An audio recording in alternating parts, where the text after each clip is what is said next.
শুনতে পেলাম পোস্তা গিয়ে তোমার নাকি মেয়ের বিয়ে। গঙ্গারামকে পাত্র পেলে? জানতে চাও সে কেমন ছেলে? মন্দ নয়, সে পাত্র ভালো, রং যদিও বেজায় কালো, তার উপরে মুখের গঠন অনেকটা ঠিক পেঁচার মতন। বিদ্যে বুদ্ধি বলছি মশাই, ধনী ছেলের অধ্যাবসায়।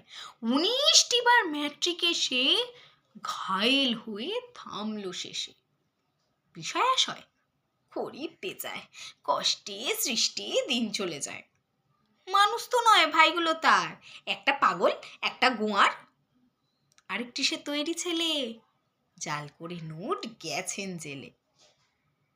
কনিষ্ঠটি তবলা বাজায়, সাত হলে 5 টাকা পায়। গঙ্গারাম তো কেবল ভোগে পিলের জ্বর আর পাণ্ডু রোগে।